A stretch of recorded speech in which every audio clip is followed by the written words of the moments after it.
Immigration is a very serious business. We all know that. But without humor, how can we survive in this world, right? So what we decided to do today, we collected 5 funny questions and provide 5 very serious answers. Why? Because any joke has a little seed of seriousness. So let's dive into it. But before we do and read you 5 funny questions, I would like to tell you the joke. It will help you to understand what I mean by our funny questions. Imagine the patient with broken arms, all in cast, laying in bed, and the doctor visiting him, the new doctor. He doesn't know about the guy, anything. So he asked the guy how he is doing, and if he is okay, and if he has any questions. And the poor man, lying in bed with hands in cast, asked the doctor, "Doctor, if I am cured and I am out of the hospital, will I be able to play the piano?" The doctor said, "Of course, son, you will."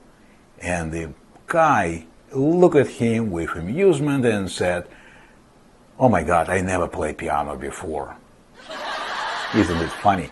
Of course, we have to understand what people doing in their life, where they're coming from, what happened in their life before we met them, before we judge what they can or cannot do. That's why let's dive into our 5 funny questions. Let's see what clients actually ask and how seriously we trying to assess any question we receive. So question number 1. Why do I have to list all my ex-wives and all children I ever fathered in my immigration application? Well, sounds kind of funny in terms of humor or maybe seriousness. Anyway, let me answer this question. By the way, all the questions are seriously delivered by you, our dear clients, and that's why we treat them very, very seriously. So, the answer to this question about ex-wives and all the children in your life is very critical. Why?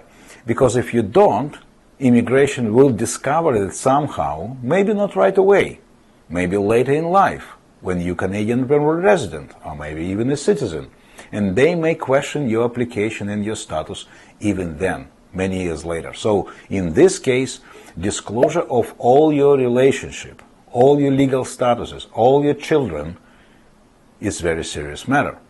Imagine, 5 years later, the person who you didn't mention in your application applying for Canadian immigration and mentioning you as former or existing relative, let's say biological father. What happened then? Well, immigration will say, hold on, you said you don't have any children, and apparently now you do, because we see that gentleman claiming that you are the father. Well, leaving all the internal family issues aside, we can definitely tell you that you will face legal problems. Another question. I paid for my work permit application once. Why should I pay for extension of this work permit? Well, really, why? Well, let's discover this. If you went to the restaurant and had dinner and enjoyed it and left, and next day you got a little bit hungry and decided to stop for lunch, will restaurants serve you lunch free just because you like the place and come back? Unlikely. They may give you some free dessert or some, free appetizer or free drink, depends on the time of the day. But is it free? Of course not. Any service that we provide or any legal advisor provide for that matter, of course it has to be paid, because the work and knowledge involved in update and guarantee for success of your case. Each case is separate. So, if you pay for something once, extension of it does not automatically means it's free and attached to original application. Keep in mind. Another question is very interesting. My child is studying in Canada, the client said. As their parent, can I automatically get a work permit? Well, I wish it would be that easy. Of course not. Every person assessed separately. Yes, study in Canada for your child, of course, play significant role in your application. You have to keep that in mind when you apply. You have to disclose it. But what happens after? Will you be automatically granted access to work market, employment market, job market here? Of course not. You have to have legitimate work permit to be able to work, or have a right to work during your, let's say you go to school yourself. Let's say you go to university and your child goes to school. Then situation can be different. You have right to work outside campus or on certain conditions, LMA free, or maybe do some work otherwise. So anyway, it's not automatic, it's not attached to your child permit. Definitely you have to apply for the proper visa, proper authorization yourself. So the answer is no. Another question. If I buy a house in Canada, does that mean I can get permanent residence? Nothing can be farther from the truth. By the way, because this question and consequences of misleading information that people can get online can bring financial disaster to your life, we answer seriously. Do not buy property in Canada unless you understand how you use that property. And do not buy property in Canada until you understand your immigration relations with this country. Otherwise, you will get in trouble. Well, leaving aside current moratorium on foreign buyers, you cannot buy property anyway, but people can do something through companies, through trusts, through partnership, through joint ownership. That kind of thing is possible. But again, be careful, because some real estate agents, remember, not immigration counsels, not immigration lawyers, but real estate agents promoting schemes where you can buy property and they charge you for that service, they grab your money, they help you to buy. What's next? Well, then you are on a hook because you have a property, you invested some money, and even if you buy for cash, it does not help you to be closer to immigration. Okay? So, in many cases, even selecting the province in a wrong way can jeopardize your future immigration history. Imagine you bought property in a lovely city of Montreal. Well, that's a nice city. It's a nice place to be. Maybe a vacation property. But then you apply through Startup Visa program. And Startup Visa works everywhere in Canada. It's a federal program except Quebec. And then all of a sudden that property in Montreal will become an anchor that will sink your ship. Don't do that. Okay?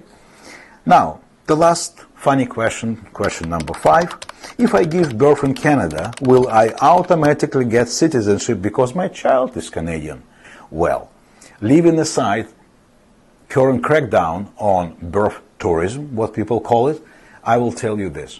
No, of course not. You're not getting automatic status, even permanent residency, not to mention citizenship, not even status otherwise granted for parents or grandparents if they sponsor it to Canada. But I guess you understand your newborn cannot sponsor you to Canada yet, right? So that part is not disputable. Okay, now we have these 5 questions and we answer all of them with very sincere feeling for you, our dear clients. To conclude, let me tell you another joke. And if you're not tired of medical jokes, it's also from medical field.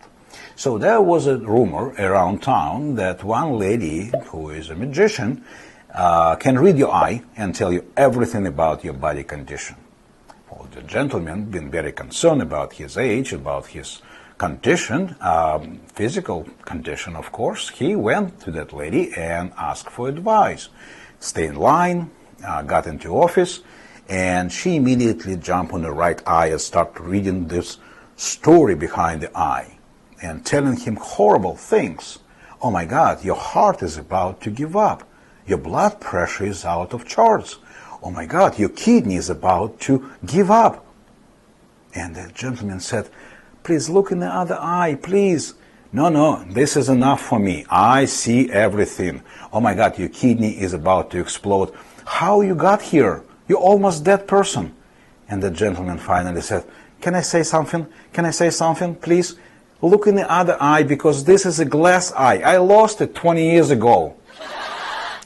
On a serious note, what we're trying to say, every joke has a little piece of truth and lesson for us, right? So, just like that charlatan reading your glass eye, sometimes people telling us that they ask for opinion and somebody told them this and that. And it's not true. Why? Because they don't know your background, they don't know your past, they don't know your present, and they don't care about your future. Be careful, and of course, take everything with the nice portion of humor. It will help you to survive. Of course, if you have a story you would like to share or question you would like to ask, leave a comment below. As always, like the video, share with someone you think may benefit from this, subscribe to our channel, and stay safe by staying informed.